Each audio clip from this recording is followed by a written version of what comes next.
Alors bonjour, bienvenue à tous à ce webinaire MEC, apprentissage et perspectives, une activité organisée dans le cadre du mois de l'économie sociale par le pôle Capital National.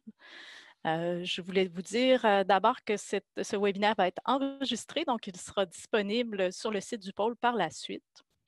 Aujourd'hui, vous aurez le plaisir d'entendre Samuel Prou-Lemire, qui est avocat chez Sine Qua Non, Sébastien Girard, qui est directeur régional, capitaine national Chaudière-Appalaches de la Coopérative de développement régional du Québec, Myriam Michaud, qui est experte en gouvernance coopérative et candidate au doctorat à la chaire de leadership en enseignement sur l'engagement social de la Faculté des sciences de l'administration de l'Université Laval. Et moi-même, Marie Lacasse, je suis conseillère en gestion de projets stratégiques au Conseil québécois de la coopération et de la mutualité. Alors, pour débuter, je dois d'abord préciser que notre intention n'est nullement de faire le procès du conseil d'administration et des dirigeants de MEC. Nous voyons plutôt la situation comme une occasion de réfléchir sur les perspectives que cela met en lumière et les apprentissages que nous pouvons en faire.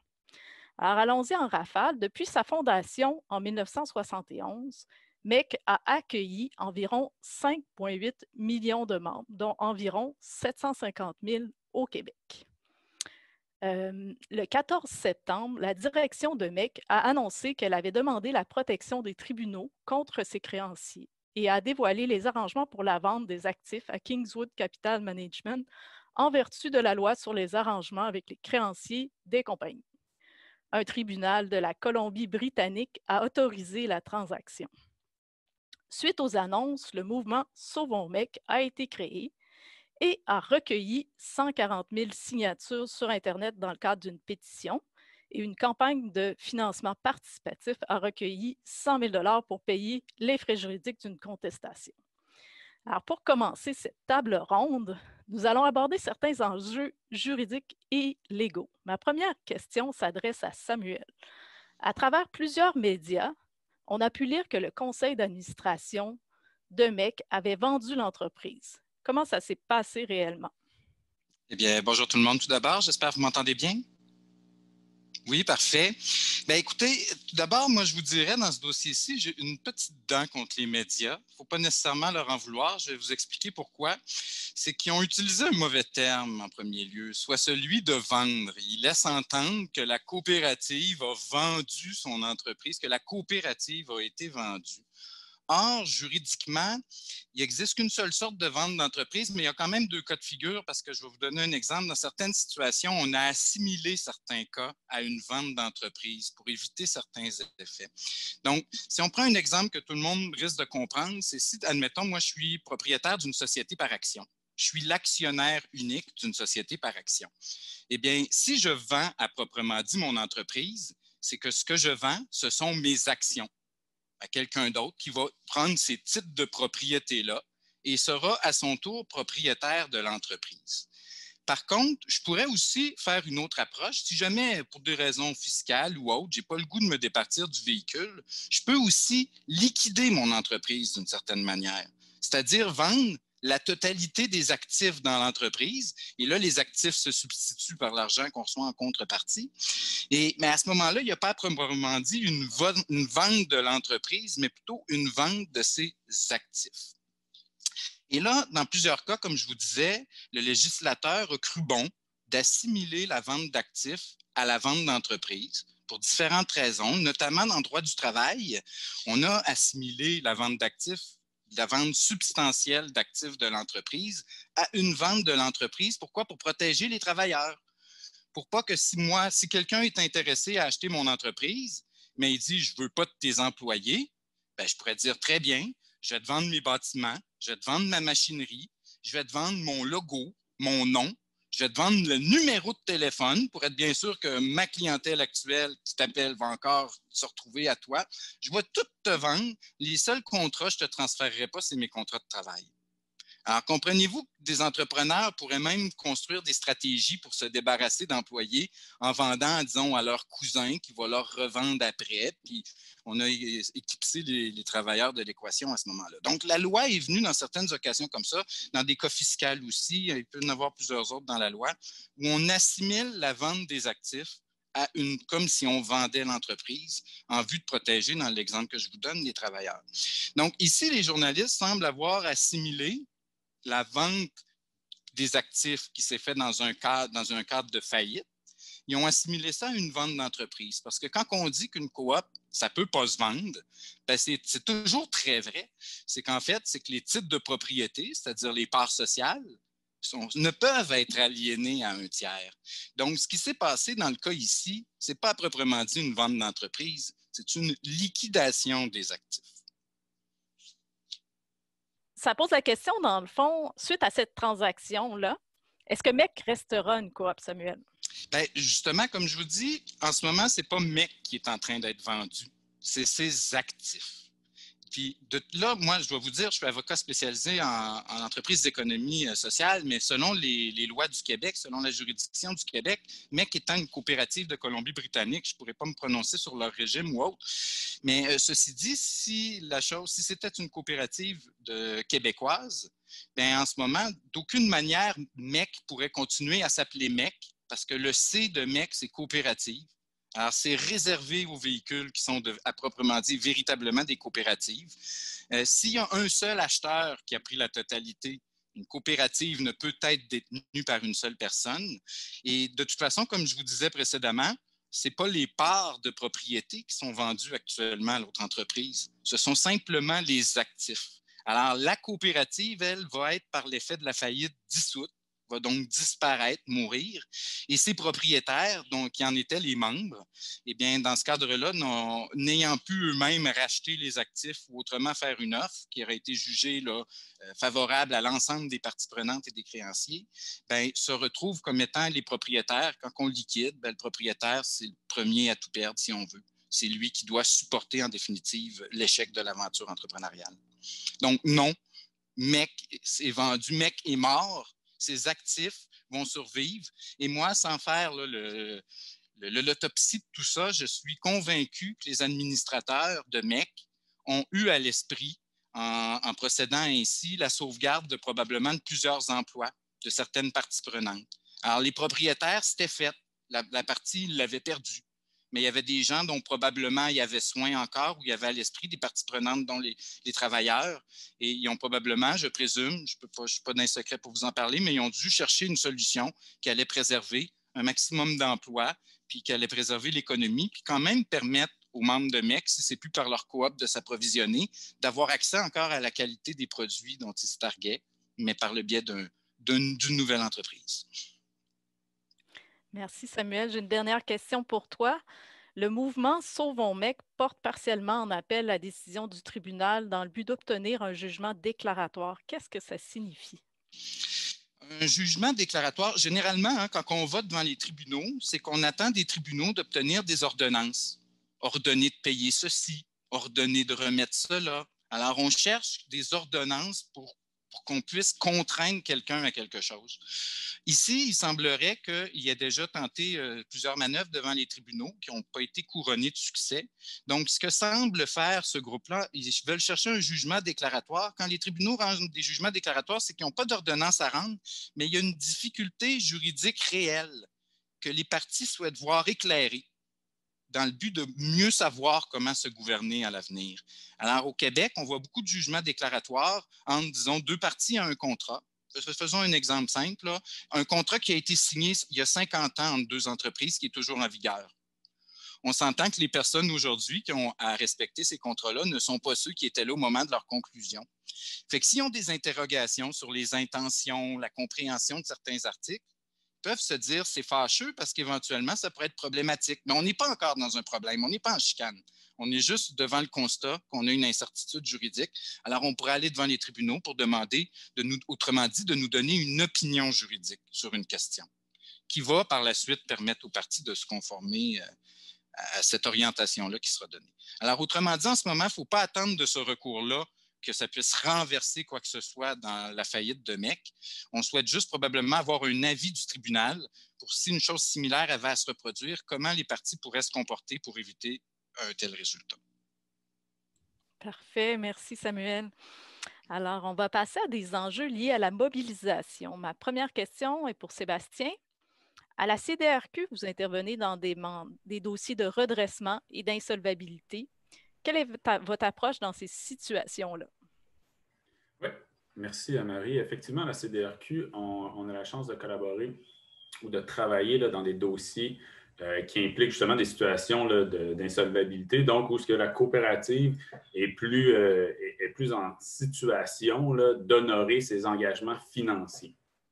Ce qu'il faut savoir, c'est que dans ces situations-là, on le sait, une coopérative est là dans le but de répondre aux besoins de ses membres, dans une logique de service aux membres, mais pas nécessairement dans une logique de rentabilité financière pure, simplement pour donner un rendement à ses actionnaires ou à les personnes qui le détiennent, mais vraiment dans une logique de service. Néanmoins, elle fait face quand même à toutes les obligations qui sont en lien avec justement la nécessité d'être rentable, d'honorer ses engagements, etc. Donc, ça arrive qu'il y a des situations où la coopérative ne peut pas honorer l'aspect entrepreneurial de son modèle d'affaires. Donc, il faut qu'elle ait recours à des droits, à des lois qui viennent la protéger. Bon, nous, évidemment, le cas de MEC fait appel à la loi sur les arrangements avec les créanciers des compagnies, donc une loi qui, pour les, je caricature un peu, mais pour les grosses entreprises, donc quand on a un gros volume d'affaires, il y a une deuxième loi qui est la loi sur la faillite et l'insolvabilité qui nécessite beaucoup moins d'implication au tribunal, mais qui est quand même aussi qui est mis en place pour ces situations-là. Bon, par la nature de nos accompagnements, on travaille davantage avec cette loi-là.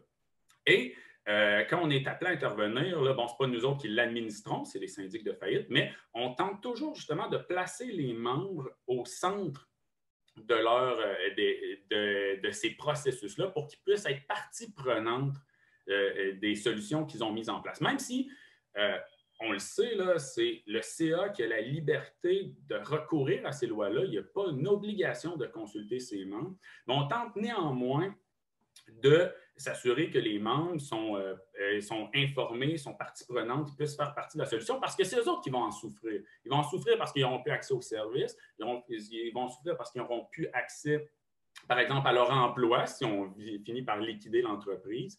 Et ils n'auront plus accès, par exemple, c'est eux les fournisseurs, donc probablement qu'ils vont devenir des créanciers non garantis, donc ils vont en souffrir parce qu'ils auront des comptes impayés. Donc, aussi bien les mettre partie prenante dès le début des différentes démarches pour essayer de faire partie de la solution. Et là, dans notre cas, les dossiers qu'on a accompagnés, ça prend plein de formes. Des fois, justement, les membres qui voulaient sauver leur entreprise ont accepté de réinvestir. Des fois, les membres ont accepté, justement, se sont mobilisés pour déposer une offre au syndic de faillite. Puis des fois, les membres, justement, ont simplement tenté d'être un membre qui allait en tirer le moindre mal. Par exemple, quand toi-même, le membre est lui-même un créancier de la faillite, un créancier non garanti, il va tenter de minimiser les pertes. Mais bref, on tente justement de s'assurer que toute la dimension membre soit prise en compte dans le processus de faillite. Je te laisse. Ouais, merci, Sébastien. Là, sinon, je vais m'emporter. Mais j'ai encore une question pour toi. Alors, quel rôle joue l'éducation coopérative pour le maintien d'une bonne gouvernance? Bien, justement, l'éducation coopérative est une façon justement d'assurer un succès à la mobilisation des membres que je parle là. Donc, l'idée, si on veut mobiliser les membres, ce n'est pas en leur annonçant à minuit moins une qu'on peut les mettre en action. Malheureusement, le processus de liquidation ou de faillite, je devrais dire, d'insolvabilité, c'est un processus qui est encadré par la loi. C'est un processus qui est défini, soit devant les tribunaux quand c'est des grosses faillites, comme MEC a eu recours, ou comme, par exemple, le groupe Capital Média, dans lequel on a réussi à mobiliser les employés pour déposer une offre de rachat, ou des fois, c'est simplement encadré par ce que le syndic doit administrer comme processus.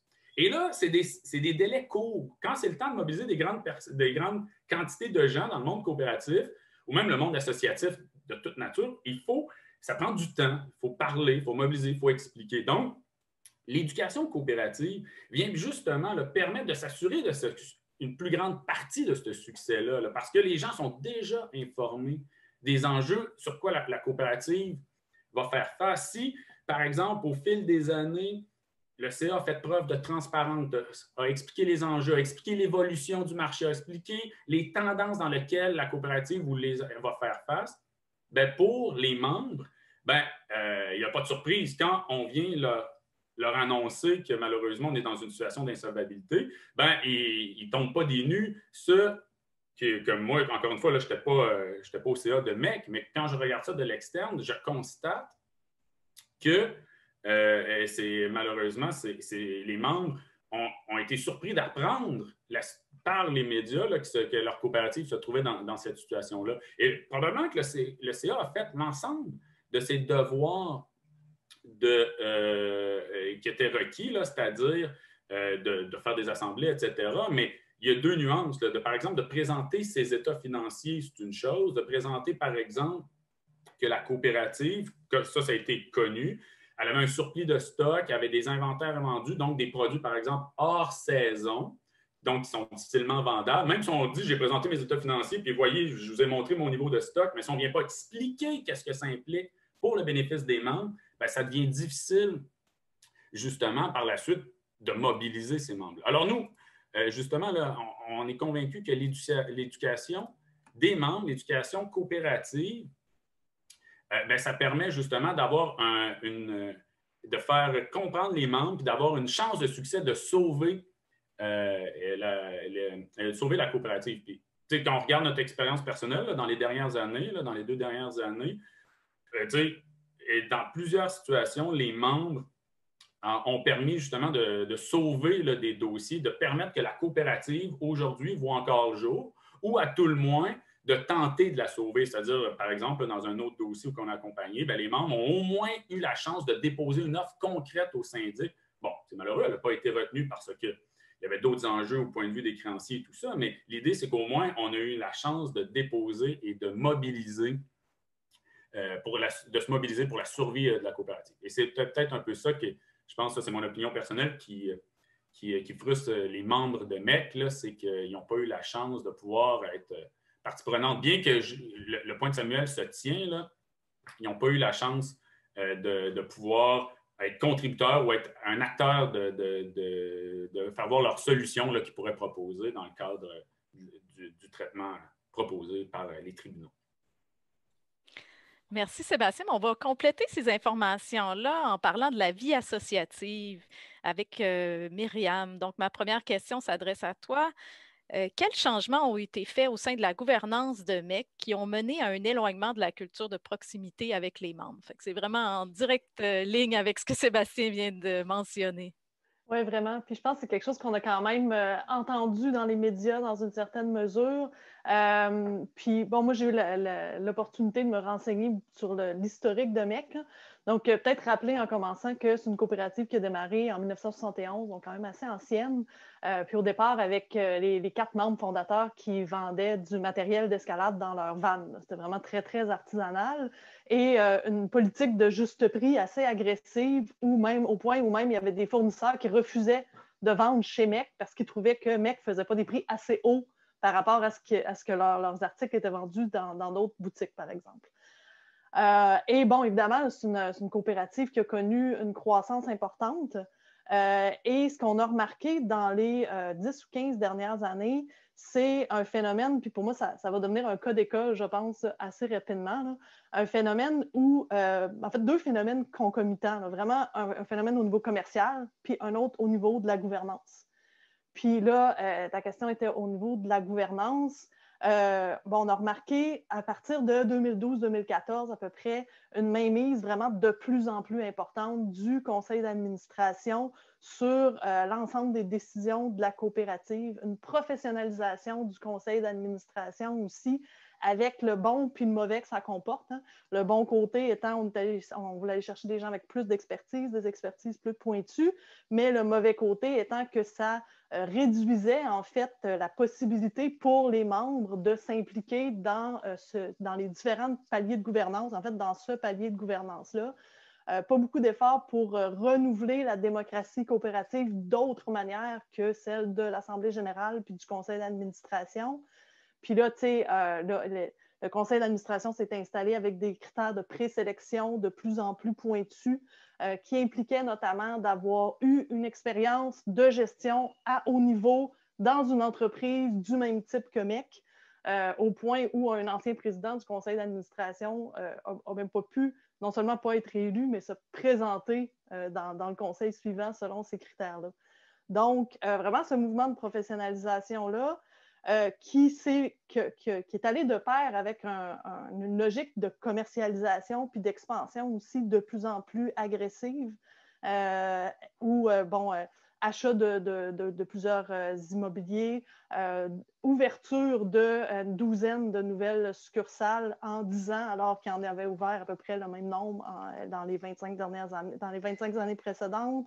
Grande diversification au niveau du matériel vendu aussi.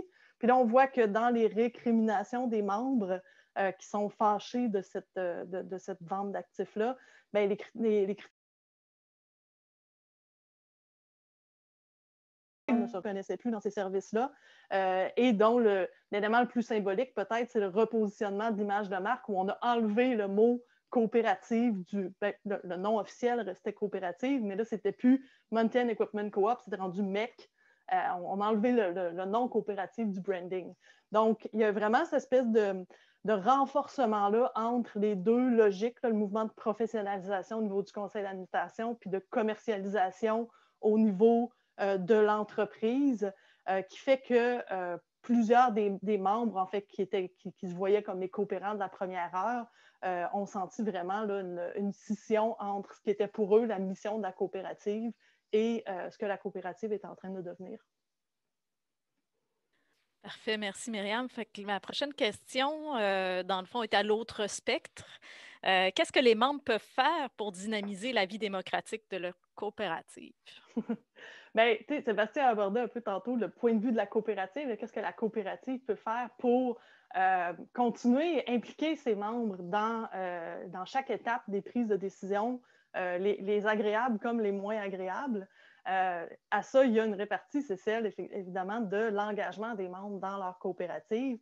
Puis, ben, vous ne serez sans doute pas surpris de m'entendre dire que je ne pense pas qu'il y a une recette ou une réponse unique à ça, ni pour les coopératives, ni pour les membres.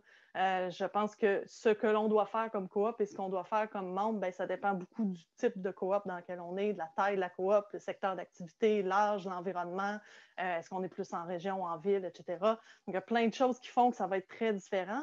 Mais de manière générale, je pense que ce qui reste toujours vrai, c'est assez basique et assez banal, mais participer aux instances démocratiques, oui, mais aussi s'informer sur les enjeux de la coopérative. Sébastien parlait du devoir d'éducation de la coopérative envers ses membres. Les membres ont aussi un devoir d'information, de ne pas arriver dans les instances avec juste des critiques ou une réponse toute faite. Il faut arriver là en comprenant c'est quoi les enjeux, c'est quoi les problèmes, en essayant d'avoir compris les raisons pour lesquelles le conseil d'administration, par exemple, ou la direction arrive avec certains types de propositions.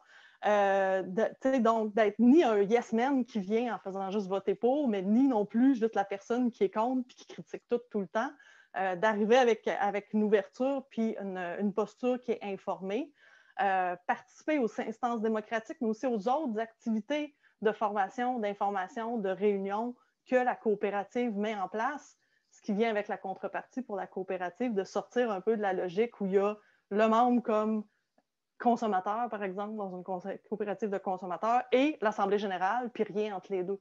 Je pense qu'il y a plein de choses qui peuvent être faites pour créer une vie associative qui permettent justement de créer ces moments-là d'information puis de communication entre les membres puis la coop, puis une communication qui est bilatérale, qui permet, comme Sébastien disait, de faire qu'au moment où il y a des décisions importantes à prendre, ben, les membres ne tombent pas des nues, puis ils arrivent avec une capacité de participer aux réunions de manière intelligente, informée, cohérente, critique.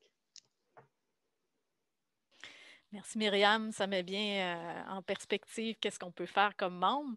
Avant de passer à l'ouverture, dans le fond, des exemples au Québec, j'irai avec les questions qui sont très liées à MEC, comme ça, ça nous permettrait d'être plus cohérents.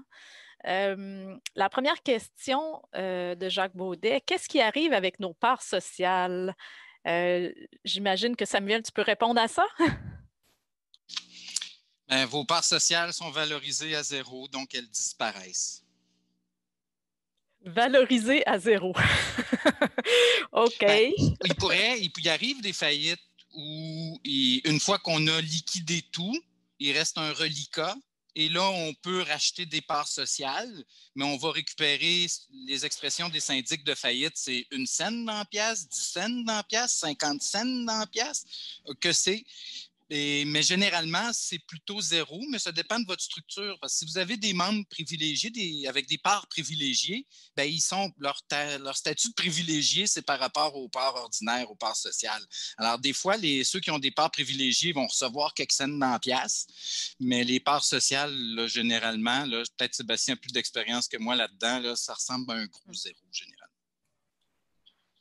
Oui, bien, Samuel, tu le confirmes, hein, du point de vue des lois sur les liquidations, malheureusement, ça, c'est une critique que les membres faisaient, les membres du groupement Sauvons MEC là, faisaient, c'était qu'ils disaient « Ah, ben c'est plate, nous, on est considérés comme des actionnaires, au point de vue des lois, comme des actionnaires uniques, individuels, à tort ou à raison, là, mais donc, on est les derniers à être payés. Donc, c'est comme ça que le traitement présentement de la loi fonctionne. Ça fait qu'une fois que tout le monde aura été payé, ben, on peut payer en guillemets, les membres, mais si on a recours à une loi sur la faillite, ça veut dire qu'on est dans une situation d'insolvabilité. Donc, ça serait surprenant que le processus d'insolvabilité fasse apparaître de l'argent nécessaire pour payer les membres, si on n'y aurait pas recours. Donc, règle générale, les membres, effectivement, c'est eux autres qui en souffrent, donc qui voient leur investissement disparaître, comme l'a dit Samuel. Parfait, merci Sébastien. On a une question de Pierre-Anne Turmel du CQCM. À votre connaissance, est-ce qu'il y avait un comité ou une équipe dédiée à l'éducation à la coopération ou à la vie associative chez MEC en permanence ou au CA? Alors, peut-être Myriam, est-ce que tu es... Moi, je n'en connais pas. J'avoue que je n'ai pas fait de recherche spécifiquement là-dessus. Ce que je sais, puis ce qui est apparu évident, c'est que les membres de MEC se sont mobilisés fortement et rapidement. Dès ces premiers signes-là de ce qui peut être considéré comme une dégradation ou une dégénérescence coopérative, il y a eu, maintenant c'est le groupe Sauvons MEC, mais c'est un groupe de membres de MEC qui était très mobilisé et très engagé à lutter contre ce mouvement-là. Donc, quand on se demande aussi qu'est-ce que les membres peuvent faire, une des choses qui est à quelque part un peu tragique dans cet exemple-là, c'est que les membres ont fait des choses pour essayer d'aller à l'encontre de ce mouvement-là dont ils sentaient qu'il n'allait pas être positif pour la coopérative. Puis c'est ce qui a été avéré finalement. Mais sinon, le site web de MEC mettait beaucoup en valeur sa distinction coopérative.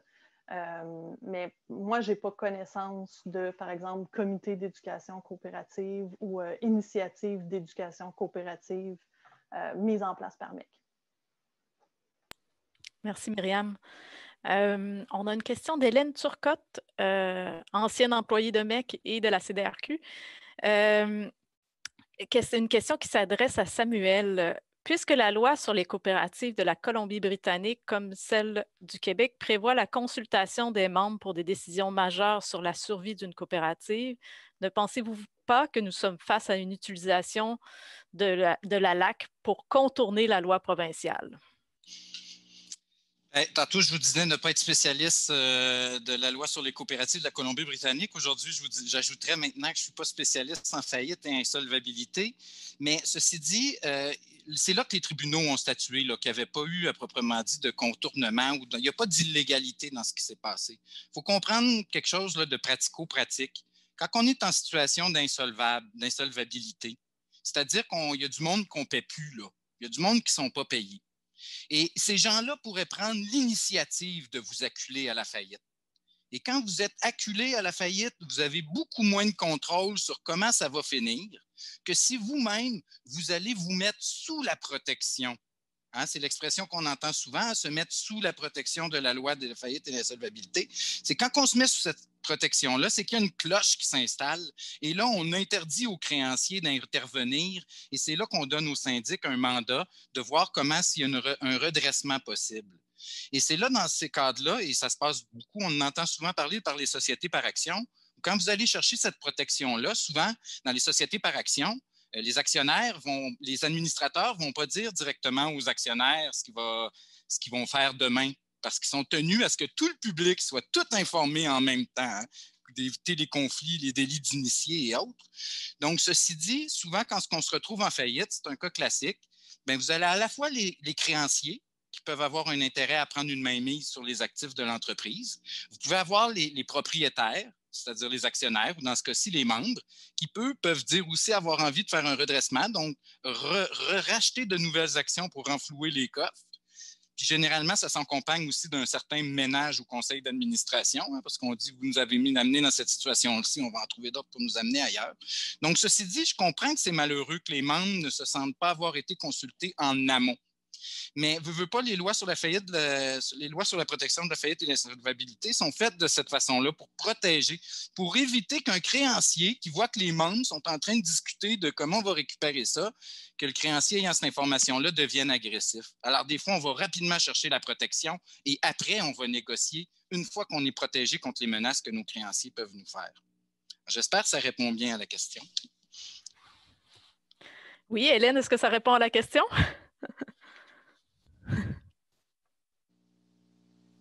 Ben, c'était une question de Marie-Hélène, mais j'ajouterais que le Code civil aura toujours préséance sur les lois, puis le Code civil protège les créanciers dans une certaine mesure.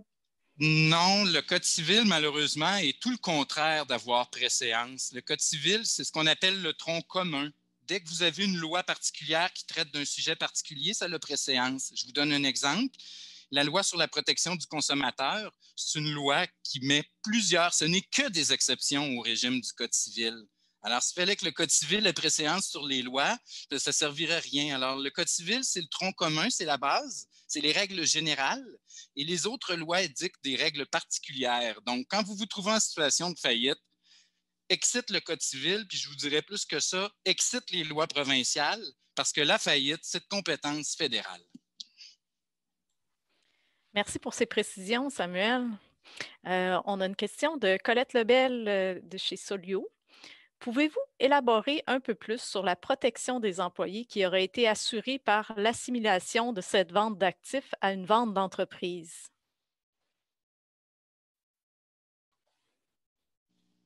La question est pour moi?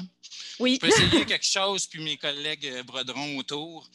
Bien, en fait, c'est que quand on a un juge qui est saisi d'une faillite, puis qui, disons, reçoit des offres de créanciers, reçoit des offres des propriétaires, puis on peut même voir des tiers se présenter. Hein. Dans le cas du Cirque du Soleil, le gouvernement du Québec a monopolisé certains acteurs pour essayer de faire une offre pour que ça reste au Québec. Alors, un tiers aussi peut se présenter pour faire une acquisition.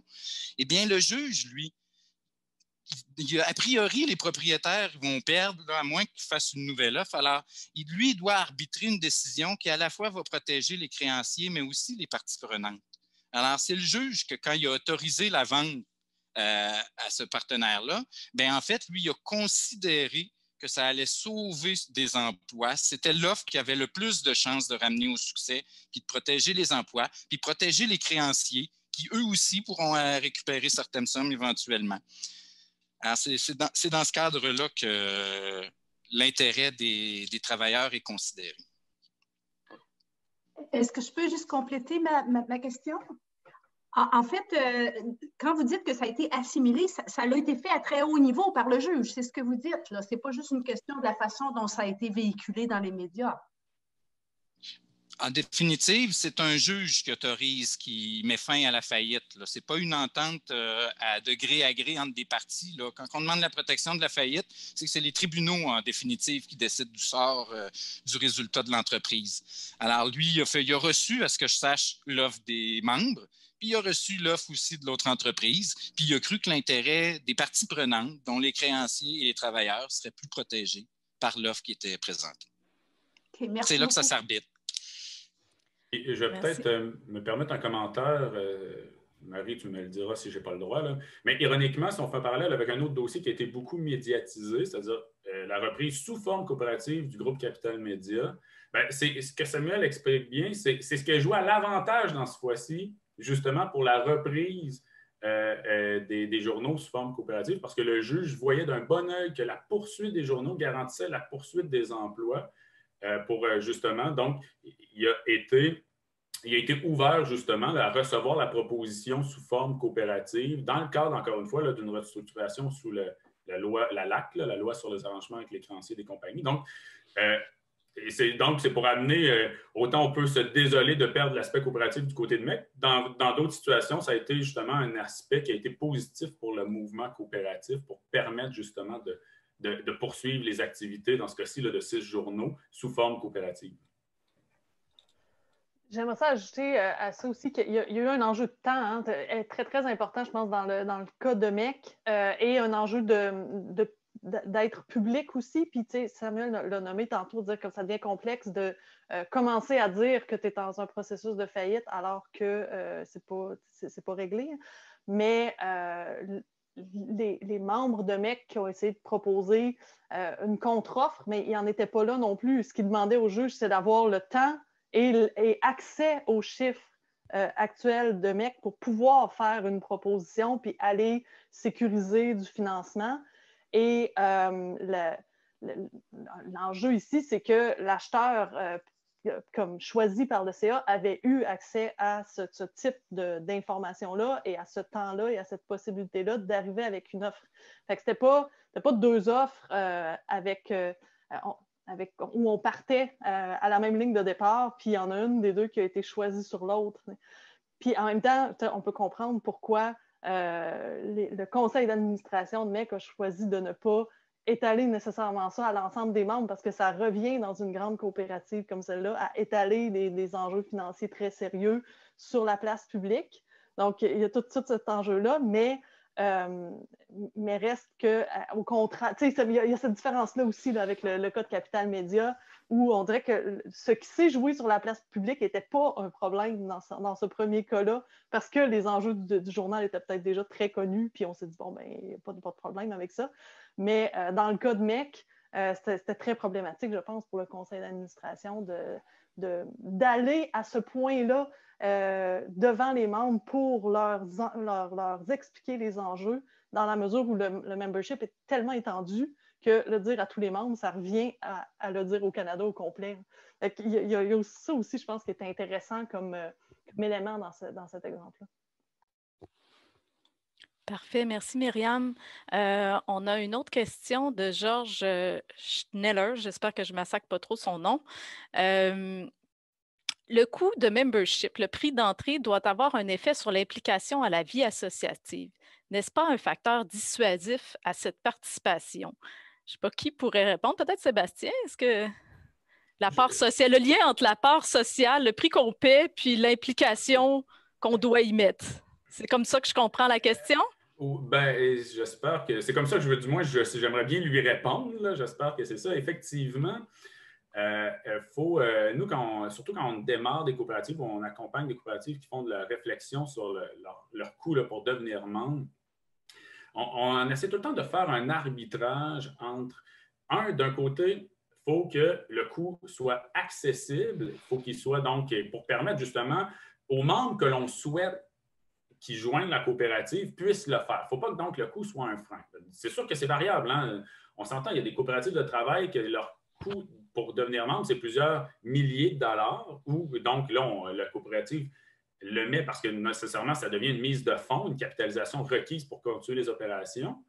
Et des fois, c'est justement, c'est 10 $, 20 $, des multiples de 10 $. Donc, il faut que ça soit assez accessible pour que le membre ait envie de pouvoir soit dans une capacité de le payer, mais de l'autre côté, il faut qu'il puisse comprendre que c'est un acte qui implique une certaine responsabilisation. C'est que là, je pense que c'est le point de l'intervenant, c'est de dire, Bon, ben, est-ce que le fait de payer 5 lors de ma première facture, bien qu'on m'explique que c'est une coopérative, bien qu'on m'explique que ça me donne mes droits de membre, est-ce que ceci amène un engagement volontaire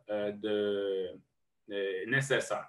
Donc, nous, on invite les gens à réfléchir à ça clairement en disant, il faut que ce soit un niveau assez élevé pour que les gens comprennent le niveau.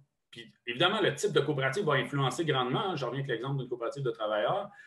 Donc, il faut que les gens aient envie de se mobiliser, comprennent la nécessité. De l'autre côté, il ne faut pas que ça soit un frein. On ne veut pas que ça soit tellement élevé que ça devienne un club select, qui sinon, on est à l'encontre de l'esprit coopératif. Ceci dit, c'est pas seulement ça, parce que quand on regarde la mobilisation qu'a suscité MEC, c'est pas le fait que les gens voulaient sauver leurs 5 $, c'est que les gens voulaient sauver l'esprit coopératif, l'esprit commun, collectif de l'entreprise, et non pas sauver mon 5 $, ça veut dire 5 $, c'est triste, là, personne, même moi, quand je perds 5 $, je peux trouver ça frustrant, j'aurais fait bon usage de ça, mais l'idée derrière ça, c'est que les gens voulaient sauver l'essence, puis c'était comme ça les heurtait dans la façon que ça pouvait venir. Donc, mais c'est un des facteurs. Bref, ma réponse serait là-dessus. Là, c'est un des facteurs qui permet justement de valider ou de mesurer l'adhésion des membres au sein de leur coopérative. Mais pas le seul, évidemment. Alors, ça nous amènerait à la période d'ouverture à ce qui se fait au Québec en gouvernance. On a des beaux exemples inspirants d'actualisation des pratiques de gouvernance, puis on aimerait ça vous entendre sur ces exemples-là. Puis je vais commencer avec Myriam. Oui, en fait, en préparant le panel, on s'est dit qu'on peut te donner des exemples de pratiques de gouvernance qu'on trouve intéressantes, inspirantes. Puis là, moi, j'ai cherché dans des entreprises de l'envergure de Mountain Equipment Co-op parce que les pratiques de gouvernance qu'on va mettre en place, évidemment, ne peuvent pas et ne doivent pas être les mêmes pour les petites coopératives de 8 travailleurs puis une grande coopérative qui a des milliers de membres. Et je suis allée fouiller du côté d'AgroPure, qui est, très différente de MEC parce que c'est une coopérative de producteurs dans le secteur agricole versus MEC qui est une coopérative de consommateurs dans le commerce du détail. Donc, il y a cet élément-là qui est complètement différent. Et donc, qui fait que le lien d'usage avec les membres va être complètement différent. Hein. L'importance d'une coopérative de producteurs pour des producteurs agricoles n'est pas du tout la même que pour celle d'une personne qui est cliente dans une boutique ou, au bout du compte, elle pourrait aller s'approvisionner ailleurs. Mais je trouvais qu'AgroPure avait quand même mis en place des structures hyper intéressantes qui, en fait, montrent l'importance primordiale que cette coopérative-là accorde à la démocratie dans l'entreprise, en dépit du fait qu'elles vivent le même genre de pression que les coopératives de consommateurs peuvent vivre, c'est-à-dire pression à la croissance, à la productivité, à la commercialisation, à ressembler de plus en plus au modèle classique capitaliste dominant. AgroPure a comme réussi à combattre ça de toutes sortes de manières, entre autres en créant justement divers lieux d'implication puis de démocratie qui ne sont pas que l'Assemblée générale. Donc, toutes sortes de moments d'éducation, de formation, d'information, de liens entre les membres. Ils ont tout un réseau qu'ils appellent des animateurs coopératifs où donc c'est des membres, des producteurs qui ont pour mandat d'être un point de contact entre le conseil d'administration et chacun a comme 7 membres sous leur responsabilité avec qui faire d'éducation coopérative, d'intégration, puis de la transmettre comme ça autant les préoccupations des membres vers le conseil d'administration que les enjeux du conseil d'administration vers les membres.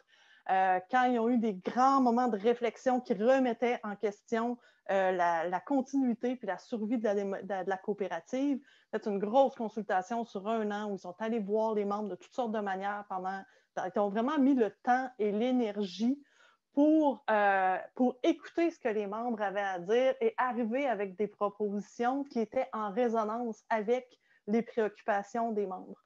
Donc, c'est toutes sortes d'initiatives qui ont sans doute aussi leurs aspects négatifs. Puis c'est clair que ça ne marche pas à 100%. Il n'y a jamais rien qui fait juste fonctionner et être juste positif. Mais il y a des actions très claires et très concrètes qui ont été mises en place par cette coopérative-là pour garder ce contact-là avec les membres. Puis, tu sais, je pense beaucoup à la notion de communication bilatérale.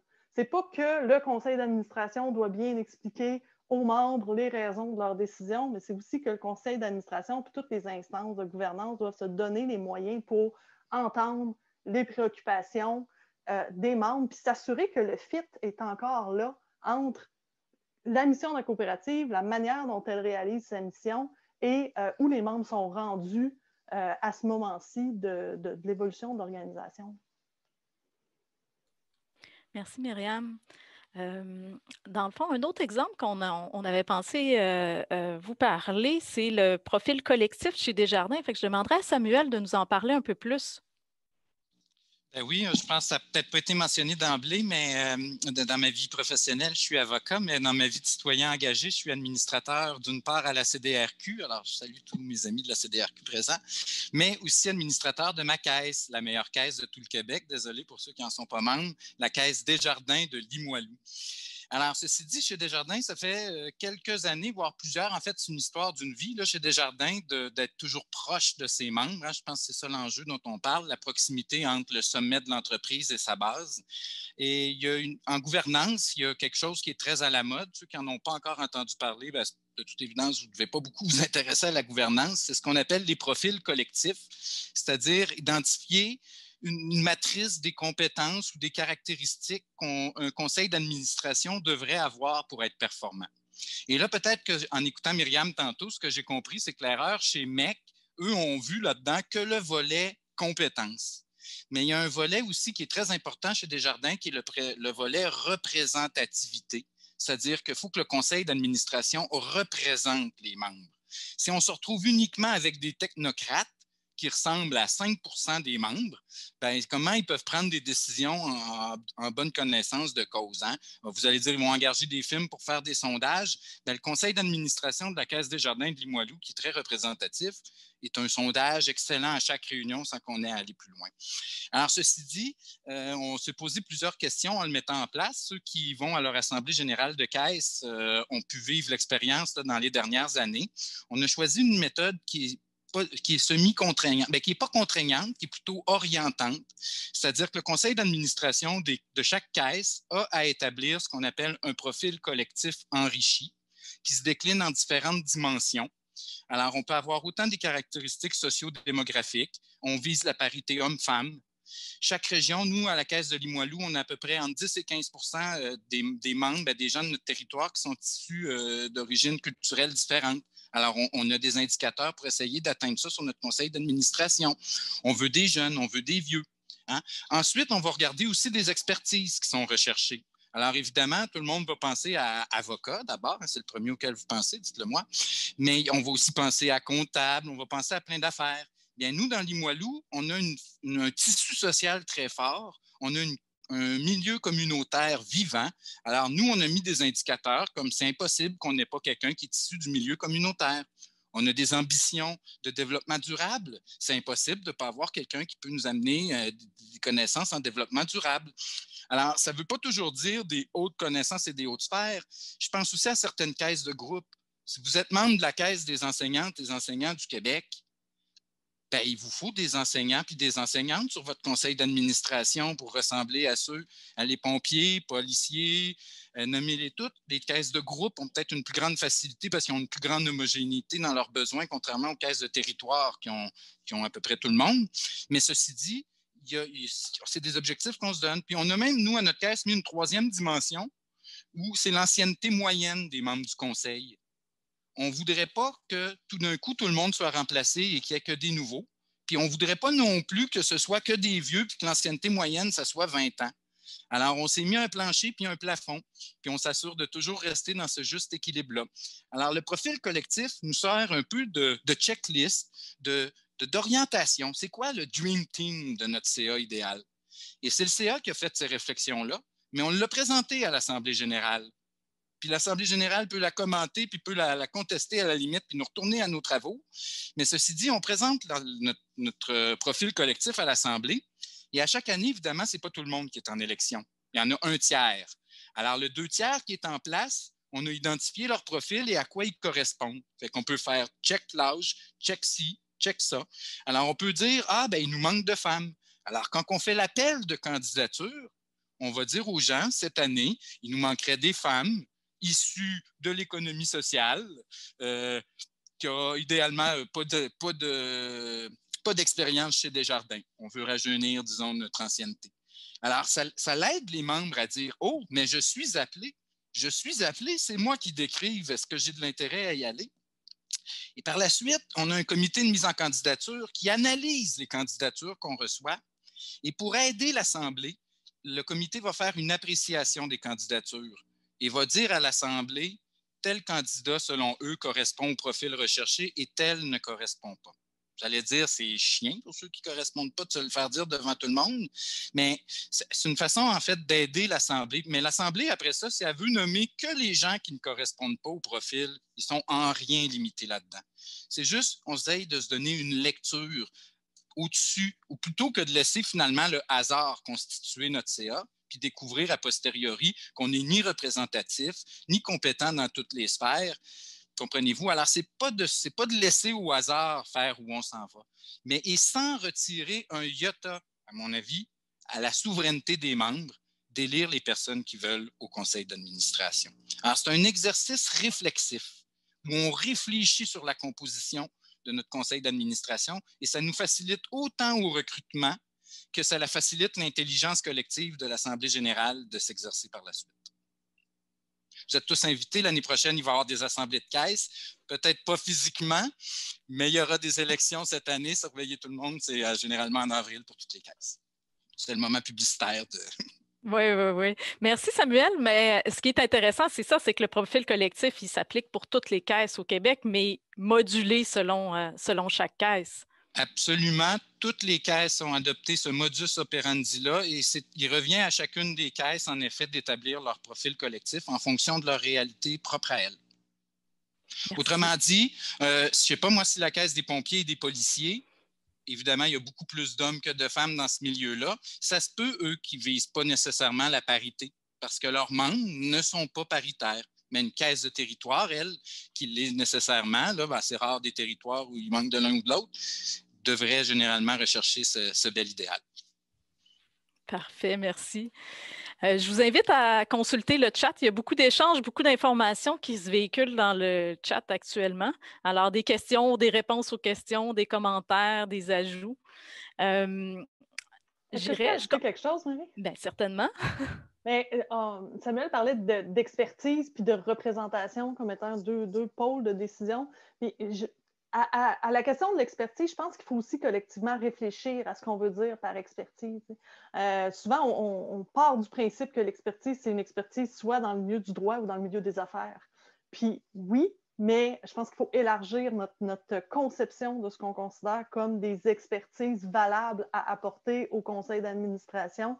Puis je pense, par exemple, que des expertises en organisation communautaire, on va dire en économie sociale de manière générale, en enseignement, il y a vraiment beaucoup de qualités dites professionnelles qui permettent d'ajouter des couleurs vraiment pertinentes à la palette de l'expertise d'un conseil d'administration.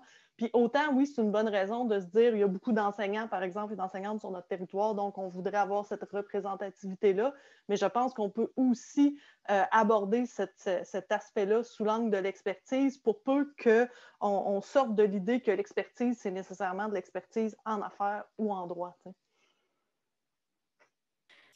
Merci Myriam, belle précision en effet. On irait avec Sébastien, si tu as un exemple à nous donner d'une coopérative, peut-être de plus petite taille, là, on a parlé de grandes coopératives, alors je te cède la parole. Oui, effectivement, des exemples justement là, de bonnes pratiques, puis ça fait le lien avec ce que Myriam et Samuel ont fait, mais justement, c'est des exemples de grandes coopératives, puis on les félicite justement parce qu'ils ont des enjeux de taille, là, ces grandes coopératives-là, de garder un lien. Mais justement, il y a des exemples que c'est possible justement là, de garder ce niveau de concertation-là. Et ce niveau de représentativité, je me suis forcé un peu à réfléchir au niveau les exemples, hein, Desjardins, c'est davantage les clients. AgroPure, c'est davantage justement les fournisseurs, là, les producteurs agricoles qui sont membres. Ben là, je me suis dit, tiens, c'est même possible aussi au niveau des coops de travail d'avoir cette pratique-là de représentation, de représentativité, parce que dans les coops de travail, hein, si on est tous ambulanciers ou on œuvre tous dans le domaine du transport préhospitalier d'urgence, ben, comment je fais pour avoir justement d'autres types de compétences? Bon, une façon de faire, c'est de s'assurer que tous nos corps de métier le sont. Première bonne pratique. Des fois, c'est d'aller chercher beaucoup d'expérience à l'externe, donc d'avoir des administrateurs qui sont non membres, c'est permis par la loi coop, donc pour diversifier. Un exemple très concret qu'on voit de plus en plus. Mais il y a aussi même des coopératives de travail qui ouvrent encore plus et donc qui vont y aller avec une logique de coopérative de solidarité. Et ça, c'est très présent dans le milieu du tourisme, du milieu justement, là, donc, par exemple, l'Affluent, qui est une petite coopérative dans Charlevoix qui a fait ça, qui a décidé que c'est des membres travailleurs, mais pour ouvrir et pour s'assurer d'avoir une représentativité, non pas de ceux qui sont, mais du milieu dans lequel ils représentent, se sont mobilisés en coop de solidarité et sont assurés de faire la tournée de chacun des partenaires de ce milieu-là, donc les intervenants socio-économiques, dans ce cas-ci, c'est Petite-Rivière-Saint-François, les invités à devenir membres, donc plusieurs ont choisi d'adhérer au modèle de coop de solidarité, donc de devenir membres de soutien, mais simplement là, pour s'assurer d'une mobilisation, d'une concertation, d'une prise de conscience que la coopérative, oui, elle est là pour répondre aux besoins de ses membres, mais qu'elle est là aussi dans une logique où elle appartient à un milieu. Puis ça, je pense que ce qui rend fier Samuel de sa caisse, c'est bien ça, c'est qu'elle se connecte à son milieu, la Caisse de Limoilou. Ben, c'est cette même logique-là qui est mise en place à l'Affluent. Et quand on regarde comment ça peut être porteur, ben, moi, puis là, c'est simplement une analyse que j'en fais, une observation que j'en fais, ce n'est pas démontré, mais on peut regarder un type de coopérative de solidarité 10 ans plus tard à peu près, qui est la Vallée du Bras-du-Nord, qui est aussi une coopérative dans le domaine touristique, puis présentement, là, son chiffre d'affaires à chaque année croît pour atteindre des millions, là, plus de 3 millions de chiffre d'affaires, alors que ça a commencé à peu près avec 50 000 de chiffre d'affaires. Bien, c'est cette même logique-là qui a été mise à la place, à la base, de dire comment on mobilise un milieu, on le concerte et on s'assure qu'il y a une adhésion, dans ce cas-ci du milieu, pour les membres travailleurs, oui, mais pour la communauté de façon plus large. Et ça, bien, ça montre bien justement que c'est garant de succès, à mon avis, parce que les gens se l'ont approprié, ont envie de l'avoir développé et ça devient justement un outil qui répond, dans ce cas-ci, aux besoins, oui, des membres, mais de la communauté en façon générale, et ça assure une pérennité. Donc, c'est des exemples qui se veulent quand même à l'échelle. Il n'y a pas besoin d'avoir des ressources de grande envergure. C'est possible de le faire à l'échelle humaine avec des moyens de communication de base, mais c'est une histoire c'est de la volonté de le faire, mais de le faire peut être porteur pour le futur et pour le développement de la coopérative. Merci Sébastien, c'est vraiment intéressant ces exemples-là, bien ancrés dans leur territoire. Alors, il nous reste quelques questions qui n'ont pas été répondues encore. Alors, on avait la question de Jason qui s'adresse à Sébastien. On dit souvent qu'on ne veut pas apeurer la clientèle et les fournisseurs en lançant des signaux d'alerte aux membres. On va donc tenter, sans camoufler, de minimiser les situations problématiques dans une coopérative. Est-ce que c'est une bonne façon de faire? Devrait-on être tout à fait honnête et transparent et peut-être faire des dommages à l'image, mais au moins informer les membres ou tenter de conserver l'image et de ne pas tout diffuser alors? Si il y avait un spécialiste de gestion de crise présentement dans la salle ou qui siégeait sur un CA parce que c'est un profil qu'on avait identifié adéquat pour compléter, mais probablement qu'il vous dirait que justement la transparence est notre meilleur outil dans la gestion de crise. Et nous, on fait du redressement, puis qui est de la gestion de crise, mais pas dans une logique communicationnelle, mais dans une logique justement d'éteindre des feux. Et aussi la transparence, c'est vraiment le meilleur outil. Mais là, c'est de la transparence auprès des fournisseurs et auprès des partenaires, des parties prenantes. C'est sûr que, par exemple, on est une coop X, puis que nos fournisseurs apprennent qu'on est dans une situation financière, peut-être qu'ils vont mal le prendre, donc il y a une sensibilité à avoir. Même chose pour nos employés, hein, s'ils apprennent que la situation va mal, au grand jour, en assemblant en même temps que tout le monde, c'est peut-être pas la bonne sensibilité à avoir, mais la transparence est, à mon avis, selon notre expérience, qu'on fait la balance des inconvénients. Lorsqu'on remet ça dans la balance et on dit oui, peut-être on s'enlève quelques cartes de notre jeu, mais à mon avis, on se garde les meilleurs dans notre jeu, c'est-à-dire une possibilité de mobiliser, une possibilité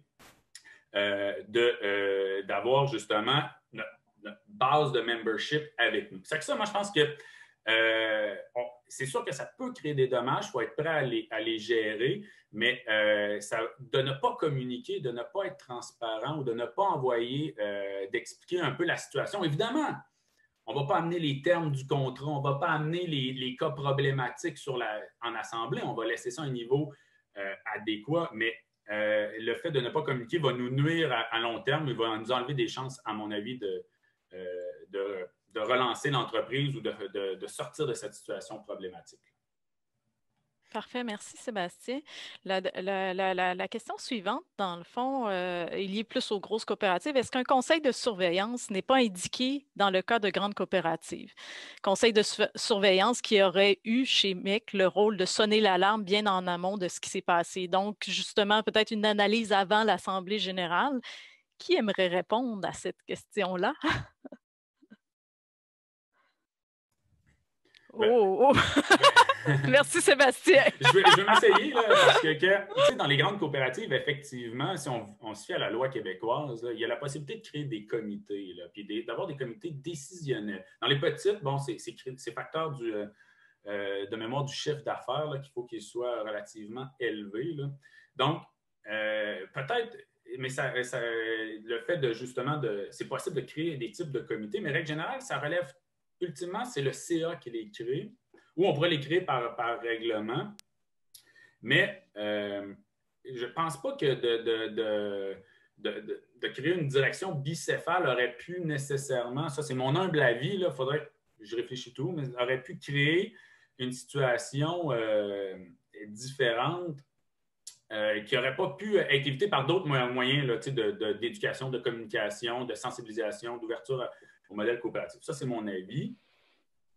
Puis, les pratiques de gouvernance, néanmoins, les nouvelles tendances de gouvernance impliquent justement, replacent le CA au centre du processus stratégique, administratif, là, en haut de la pyramide.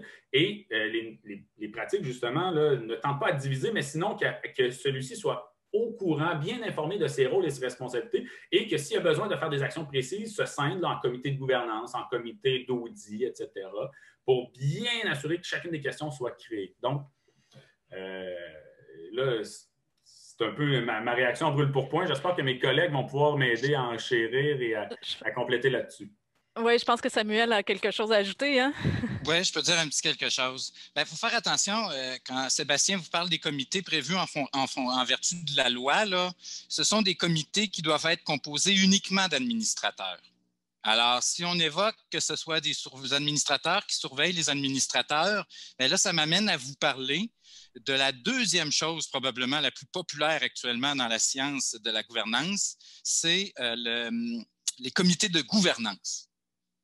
Et nous, à la Caisse, chez Desjardins, en général, on avait des conseils de surveillance jusqu'à récemment, jusqu'à il y a peut-être 5 ans à peu près, et on les a abolis pour mettre d'autres structures en place. D'abord, il existe déjà un bureau de la surveillance mouvement, fait que si c'est surveiller les conflits d'intérêts, puis les cadeaux que les administrateurs, puis les contrats qu'on pourrait se donner, ça, il y a une grosse police déjà qui surveille.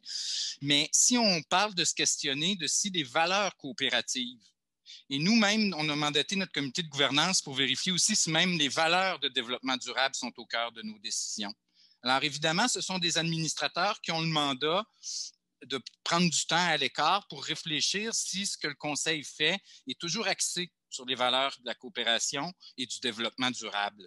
Mais ceci dit, là, du CA qui surveille un CA, ça pourrait être vu moins bien, mais l'esprit contraire, c'est que d'avoir un conseil de surveillance qui n'est pas des administrateurs, il faudrait bien ménager ça parce que d'une certaine façon, là, oui, la transparence, je suis d'accord avec Sébastien, mais la transparence absolue, je pense que personne n'est d'accord avec ça. Là. Ça serait dire qu'il n'y a pas de huis clos au conseil d'administration. Ça veut dire que votre conseil d'administration n'est pas sur une cloche de verre. Tout ce qui se dit là peut être répété. Ça serait très mauvais. Là. Moi, je ne suis pas sûr que j'irais m'exprimer pleinement sur le conseil d'administration librement. Si je sais que tout ce que je dis là peut devenir public éventuellement, j'aurais peut-être plein de gêne, puis ça ne serait pas bon pour l'intelligence collective. Alors, oui, c'est sûr, dans la gestion de crise, y a une certaine transparence à y avoir. Mais donc, quand on embarque un conseil de surveillance qui est des non-administrateurs, peut-être eux pourraient-ils sonner la cloche au CA, dire on ne vous juge pas ça. Peut-être qu'on pourrait leur donner une place à l'Assemblée générale pour apporter certaines affaires. Mais chose sûre, Mountain Equipment Co-op, à mon sens à moi, ces difficultés financières ne datent pas de cette année. Ils ont tombé là-dedans avant la COVID. Fait que les états financiers des années précédentes devaient laisser entrevoir que ça n'allait pas bien. Est-ce que les membres ont été à l'Assemblée générale? Est-ce qu'ils ont challengé? Est-ce qu'ils ont demandé s'il y avait des plans de redressement? Ou ils étaient dans l'espoir, ou il n'y avait pas... Alors, il faut le challenger. Là. On nomme des administrateurs, mais il faut les surveiller pour qu'eux puissent surveiller l'administration aussi. Alors, c'est une idée, conseil de surveillance, mais la loi québécoise sur les coopératives ne ménage pas de place à proprement dit pour un organe pareil. Parfait, merci Samuel. Myriam, tu voulais ajouter quelque chose? Ben oui, mais d'un point de vue plus général, l'idée de démocratie dans l'entreprise implique la possibilité d'organiser des contre-pouvoirs, d'être dans un dialogue constructif qui permet justement l'opposition. Puis là, le conseil de surveillance est une expression possible d'un contre-pouvoir. L'Assemblée générale en est une aussi. Mais je pense que c'est peut-être une des choses qui a manqué, en fait, de manière générale dans la démocratie chez MEC et dans plein d'autres cas auxquels on peut penser. Est-ce que, comme Samuel le suggère, le contre-pouvoir qui est possible dans l'Assemblée générale n'a pas été assez investi par les membres? Est-ce qu'il y aurait eu des structures dans la gouvernance même formelle qui auraient pu être ajoutées pour formaliser, en fait, ce contre-pouvoir-là? Je pense que c'est deux pistes différentes, mais je pense que l'idée générale, c'est vraiment de dire est-ce que dans la coopérative, on laisse la place au contre-pouvoir pour s'exprimer ou on essaie au contraire de l'éteindre puis de le faire taire le plus possible?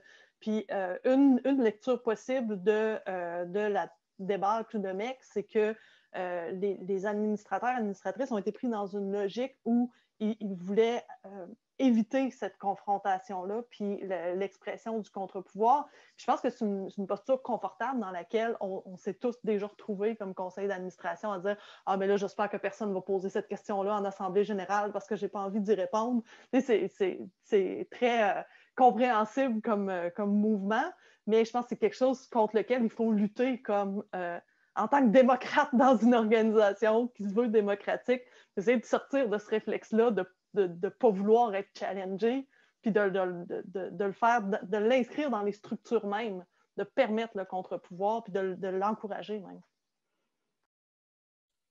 Parfait, merci Myriam. On avait une question de Marie-Hélène Viault qui, je pense, s'adresserait à Samuel, dans le fond, au niveau de la distinction entre les parts et les actifs. Là. Puisque MEC s'est placé à l'abri des créanciers avec une entente négociée avec une entreprise privée sur l'ensemble de ses actifs, et puisque les parts sociales s'en trouvent ainsi valorisées à zéro, comment peut-on considérer que les parts n'ont pas été vendues, en quelque sorte vendues? Bien, quand on regardait le bilan, ce n'est pas la décision de vendre acquis qui les a valorisés. C'est un calcul comptable. C'est le comptable qui t'informe combien tes parts valent en définitive. Là. Alors, ce n'est pas une décision de valoriser les parts à zéro. Ceci dit, ils ont probablement été proactifs, le conseil d'administration, pour leur permettre de sortir par la grande porte. Hein. Puis quand je dis leur permettre, ce n'est pas le conseil d'administration, mais c'est l'ensemble des parties prenantes. Là. Ils ont probablement travaillé en amont leur plan de faillite, ce qui n'est pas en soi mauvais, ni machiavélique, ni malveillant. Au contraire, c'est probablement animé de bonnes intentions. Donc, bref, alors oui, après ça, ça donne l'impression à un journaliste qu'il y a eu une vente, puis il y a eu une entente, puis etc., puis il suffisait rien que d'aller voir le juge pour la valider. Mais dans le fond des choses, c'est pas tout à fait comme ça les affaires se passent. Là. C'est qu'il était devant ça, probablement une situation inéluctable, la faillite.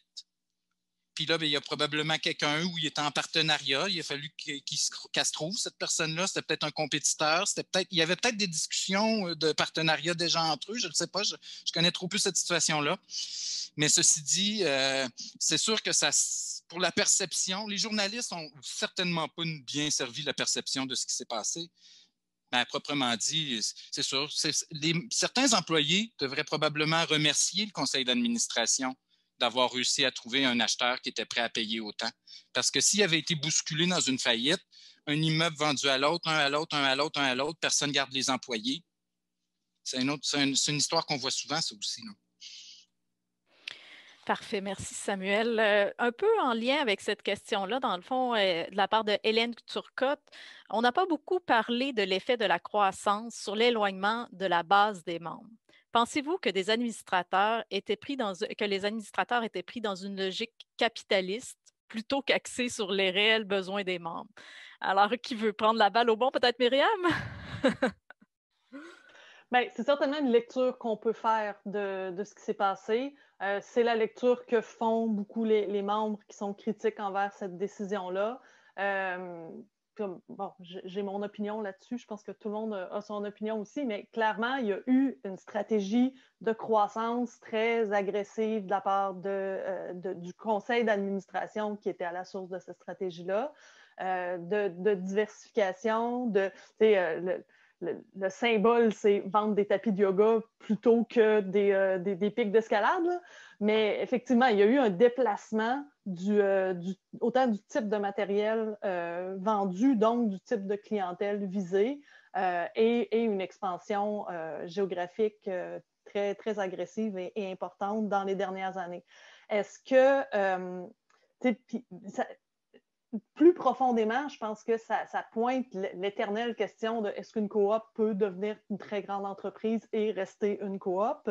Et effectivement, il y a cet enjeu-là, puis cette tension-là entre un désir de croissance qui est stimulé à la fois par le désir de servir plus de membres, mais aussi par des pressions externes très, très fortes ou dans une logique... Vivant dans un monde qui est majoritairement capitaliste, c'est très difficile de résister à ça puis de croire qu'on peut continuer à bien exister comme entreprise sans être dans une logique de croissance. Donc, les coops essayent toutes de se dépatouiller, je pense, dans cette tension-là, puis de réussir à faire fonctionner les deux en même temps, être une entreprise durable qui perdure dans le temps puis qui continue à bien servir ses membres et éventuellement à mieux servir plus de membres, tout en résistant plus ou moins ou de manière plus ou moins affirmée ou en succombant à l'appel de la croissance. Mais je disais tantôt, je pense que MEC, c'est un cas d'école. Je pense que c'est effectivement un cas d'école là-dessus aussi. Il y a vraiment eu ce mouvement-là de commercialisation de l'entreprise qui est allé de pair avec le mouvement d'éloignement d'une certaine démocratie. Et on peut certainement faire une lecture dans laquelle on voit que les deux se renforcent un l'autre. On a de plus en plus au conseil d'administration des gens qui ont une pensée très business, qui viennent du milieu corporatif capitaliste et qui ne pensent même pas qu'on pourrait voir autrement la croissance ou qu'on pourrait ne pas vouloir être en croissance ou qu'on pourrait envisager la réussite de l'entreprise, le succès de l'organisation avec d'autres critères que les critères avec lesquels eux ont été élevés. Donc, il y a vraiment tout cet enjeu-là aussi de l'ambiance, de la formation, de l'éducation, d'avoir que des hauts gestionnaires qui sortent du MBA puis qui ont juste géré des grosses entreprises capitalistes. Le nouveau PDG, c'était l'ancien PDG de Best Buy. Tu ne rentres pas là avec un esprit coopératif dans ce temps-là, forcément. Donc oui, c'est un enjeu, je pense, qui a joué, mais pas que dans les 2 dernières années, qui a joué depuis les 15 dernières années, au moins, chez MEC. Mais je me permets un petit commentaire, effectivement. Cependant, il ne faudrait pas placer au pilori la croissance, c'est-à-dire que coopérative et croissance ne vont pas de pair là, parce que ça a été démontré. Et puis c'est là le défi du modèle, c'est de conjuguer les besoins des membres avec justement une logique entrepreneuriale. Puis ça a été démontré, tu sais, pas plus tard qu'hier, je participais aussi à une autre activité où l'ancien DG de la coop funéraire des Deux-Rives expliquait que la croissance aurait été bénéfique pour assurer une multitude de services à ses membres. Il faut trouver le juste milieu en croissance et quel type de croissance on veut. Est-ce qu'on veut davantage servir plus de membres? Est-ce qu'on veut mieux servir nos membres?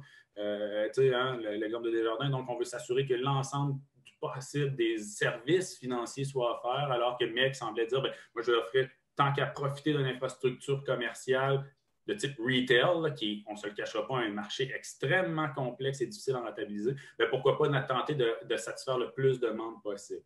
Et ça, tu sais, puis là, on parle des très grosses, mais c'est vrai aussi, là, je peux penser à un petit dépanneur à Kenogami que pour lui, cette coop-là, cette croissance-là, ça impliquait d'offrir des services de proximité, oui, du dépanneur, mais ensuite de bar laitier, mais ensuite au deuxième étage de services de soins à la santé à la personne, physiothérapeute, etc. Et ça, c'est aussi de la croissance, là. Donc, la croissance amène des services aux membres. Donc, il ne faut pas mettre au pilori, mais donc, c'est de peser. Puis depuis tantôt, j'essaie de suivre le chat, puis tout ce que je vois, c'est des paradoxes, là. Je suspecte Luc Audebranc qui plug des paradoxes. Mais là, on aura aussi un paradoxe de la croissance versus la proximité ou le lien avec le membre. Et il ne faut pas que la croissance vienne à briser ce lien avec le membre-là, mais il faut qu'il trouve le moyen de le renforcer. Et là est le défi, tout un défi en soi. Comme Myriam dit, un cas d'école peut être fait là, de ça. Parfait. Samuel, tu avais quelque chose à ajouter? Ben oui, je veux dire deux choses. La première, c'est que c'est facile de juger a posteriori. Quand il y a des échecs, on les voit. Mais a priori, faire les bons choix pour arriver au succès, il est tout là le défi. Alors moi, je m'abstiens. Souvent, a posteriori, c'est facile de voir les erreurs, mais je vous dis avant. Ceci dit, une chose qu'on peut aussi questionner, c'est le modèle d'affaires qu'ils ont choisi dans leur croissance. Là, on a la faillite de MEC, un seul MEC. Tous les œufs étaient dans le même panier, si je peux dire. Leur croissance aurait-elle pas pu se faire par l'ouverture de nouvelles coops qui auraient été affiliées à un MEC de type fédératif? Hein? De sorte qu'exemple, à Québec, pour prendre chez nous, quand MEC ont déménagé du centre-ville à leur Bourgneuf, leurs grands locaux, il y a eu une tollée de gens qui se sont plaints. Mais là, entendez, peut-être que Québec, on est un réseau très rentable, mais il fallait améliorer notre rentabilité. On aurait pu rester au centre-ville, mais peut-être qu'ailleurs, ça allait tellement mal qu'il fallait qu'il y ait déplacé pour améliorer la rentabilité d'ici pour supporter ailleurs. Je ne dis pas que c'est mauvais, la solidarité entre coop, mais c'est un jeu de leur modèle d'affaires. Alors que si Québec, on avait eu notre coop affiliée, peut-être que la fédération, peut-être que les manufactures que la fédération aurait été propriétaire, manufactures de produits qui vendent, je dis bien, peut-être que d'autres succursales partout dans le Canada auraient été en danger. On aurait peut-être vu 90% de MEC disparaître, mais peut-être qu'on aurait encore des petites coops ici et là qui seraient restées parce qu'elles auraient su bien se gérer, auraient conservé leur proximité. Ça aurait peut-être d'une manière pu les aider avec la proximité, puis d'une manière les aider aussi avec de partitionner leurs risques pour que quand ils font face à l'échec, que ce ne soit pas tout qui meurt, mais seulement certaines sections.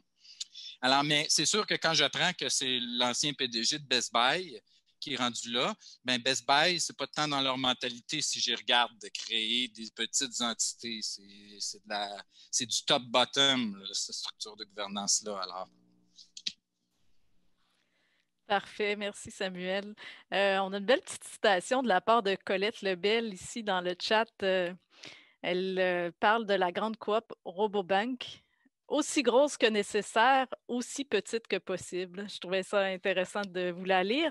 On arrive vers la fin quand même du webinaire. Puis on avait une question de Jacques Baudet sur le rôle des accompagnateurs de coopératives. Puis je pense que je lancerai la balle à Sébastien. Si tu veux répondre à cette question-là, dans le fond, quel rôle les organisations qui accompagnent les coopératives peuvent jouer dans le cas de grosses coopératives comme ça? C'est sûr que c'est pas facile à répondre, là, mais... Pour la question, c'est le rôle qu'on peut faire... dans le cas... De MEC spécifiquement, là. Okay. Oui, puis peut-être je te lance la balle sur l'éducation coopérative, revenir là-dessus, dans le fond, quels sont les rôles des organisations accompagnatrices en éducation coopérative? Ben justement, là, personne n'est une île, là, puis c'est vrai aussi pour les sociétés. Puis je pense que c'est l'avantage des réseaux d'accompagnement qui est, par exemple, le CQCM ou les instances. Il y avait une instance équivalente au CQCM en Colombie-Britannique, c'est-à-dire justement de continuer à faire la diffusion des bonnes pratiques de gouvernance, de continuer à mettre de l'avant ce qui se fait là pour lequel justement on témoigne, c'est-à-dire comment on s'assure justement qu'on ne devient pas imperméable, mais tout le contraire, qu'on devient perméable aux bonnes pratiques, aux échanges, aux méthodologies qui se mettent en place pour s'assurer que la coopérative, justement, reste un leader en matière de coopérative. On est fiers de nommer les exemples, justement, de Solio ou de Desjardins. Donc, je pense qu'il y a un rôle là fondamental là, d'information, de mobilisation, d'interpeller les grandes coopératives pour qu'ils prennent leur place de leader en termes de bonnes pratiques et qu'elles assument pleinement ce rôle-là. Ça va de soi. Donc, pour les grandes, c'est ce qu'on peut faire.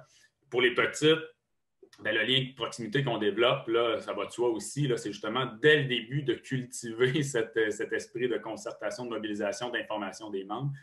Parce que quand il est bien enraciné solidement, c'est à mon avis, quand on croit justement qu'on devient plus grand, ça devient facile de le diffuser, d'en parler, de le faire vivre à un autre niveau d'échelle, de l'adapter, oui, mais qu'il continue d'être présent justement sur toutes ses formes, sur de plein de façons. Puis on le voit, là, au Québec, on a la chance d'avoir des très grosses, des moyennes puis des petites. Puis il y a des exemples de cas à succès dans chacun de ces paliers-là, là, donc il faut s'en inspirer. Parfait, merci. Alors, je vous remercie tout le monde pour votre écoute. Je passerai la parole à Félix pour le mot de la fin. Merci pour l'événement. Merci aux panélistes, Myriam Michaud, Sébastien Girard, Samuel Croulemire. Et merci spécial à Marie Lacasse aussi du CQCM qui a pris l'animation du panel avec brio. J'espère que tout le monde vous avez apprécié. On était nombreux. J'étais très content. C'était très poussé. Là. Vous êtes allés loin dans le sujet. Je pense que c'est très apprécié. Alors, voilà. Pour le pôle, c'est la fin du mois de l'économie sociale. Il reste lundi. Lundi, on va être le 30 novembre, mais c'est la fin de nos événements. On a eu 11 événements pendant le mois. Je vous le mets dans le chat. Vous avez la plupart de nos événements ont été enregistrés, donc comme celle d'aujourd'hui aussi va être enregistrée et va être sur notre chaîne YouTube, donc ça va être possible de la partager à d'autres gens qui auraient peut-être été intéressés. Alors voilà, je vous remercie. Je mets un merci spécial de tenir ce dernier événement à Madeleine Aubin de notre équipe au pôle là, qui a tenu à bout de bras ce mois de l'économie sociale, toute cette planification régionale de 11 événements et toute la campagne qui a été faite avec les autres pôles au Québec. Alors, merci beaucoup. Puis merci encore à nos intervenants d'aujourd'hui. Et on se dit à bientôt.